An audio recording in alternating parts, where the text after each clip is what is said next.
بسم اللہ الرحمن الرحیم۔ اپنا اسلامک اسٹوڈیو کے معزز ناظرین، دین اسلام مکمل اور کامل دین ہے جو ہر موڑ پر انسانیت کی رہنمائی کرتا نظر آئے گا۔ شریعت اسلام نے عام مسلمانوں کو بھی یہ اجازت دی ہے کہ جو مسئلہ شرعی طور پر معلوم نہ ہو اس کا پوچھنا گناہ نہیں بلکہ ثواب کا کام ہے، چاہے وہ پوشیدہ مسائل ہی کیوں نہ ہو، جیسے کہ ہم بستری، حیض و نفاس، پاکی ناپاکی جیسے مسائل۔ آئیے آج ہم آپ کو ان مسائل سے روشناس کروانے کی کوشش کرتے ہیں جس سے عموماً پوچھتے ہوئے آدمی شرم محسوس کرتا ہے، لیکن مکمل ویڈیو دیکھنے سے قبل آپ سے درخواست کرتے ہیں کہ آپ ہمارے چینل اپنا اسلامک اسٹوڈیو کو ضرور سبسکرائب کر دیں۔ ناظرین، شریعت اسلامیہ میں حاملہ عورت سے خامند کا جماع کرنا ممنوع نہیں ہے، بلکہ یہ تو حیض اور نفاس والی عورت کے ساتھ خاص ہے، لیکن اگر تجربہ کار ڈاکٹر کسی خاص حالت کی بنا پر یہ فیصلہ کریں کہ اس سے جماع کرنا اس کی صحت کے لیے نقصان دہ ہے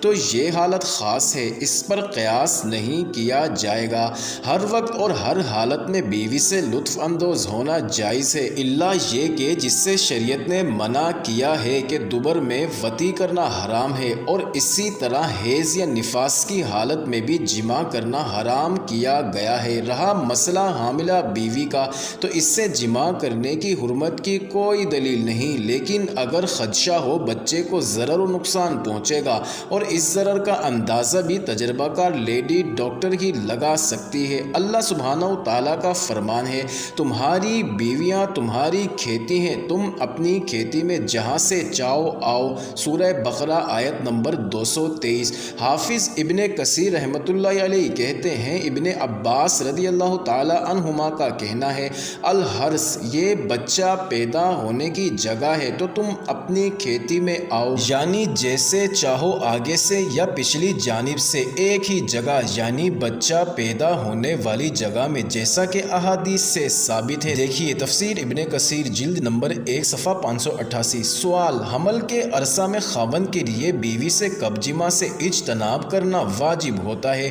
اور کیا خاص کر حمل کے پہلے 3 ماہ کے دوران بیوی سے جماع کرنے سے بچے کے لیے نقصان دہ ہے؟ ناظرین، علماء کا جواب یہ تھا، جب حمل کو ضرر اور نقصان نہ ہو تو حاملہ عورت سے جماع کرنے میں کوئی حرج نہیں، بلکہ حائضہ عورت سے جماع کرنا ممنوع ہے، کیونکہ اللہ سبحانہ و تعالیٰ کا فرمان ہے، اور آپ سے حیض کے بارے میں سوال کرتے ہیں، آپ انہیں کہہ دیجئے کہ حیض کی حالت میں عورتوں سے علیحدہ رہو اور ان کے پاک ہونے تک ان کے قریب مت جاؤ، جب وہ پاک صاف ہو جائیں تو پھر جہاں سے اللہ نے حکم دیا ہے وہیں سے ان کے پاس آؤ، یقیناً اللہ سبحانہ و تعالیٰ توبہ کرنے والوں اور پاک صاف رہنے والوں سے محبت کرتا ہے، سورہ بقرہ آیت نمبر 222۔ اور نفاس والی عورت بھی اس طرح ہے کہ اس سے پاک ہونے تک جماع نہیں کیا جائے گا، اور اسی طرح حج اور عمرہ کا احرام باندھنے والی عورت سے بھی۔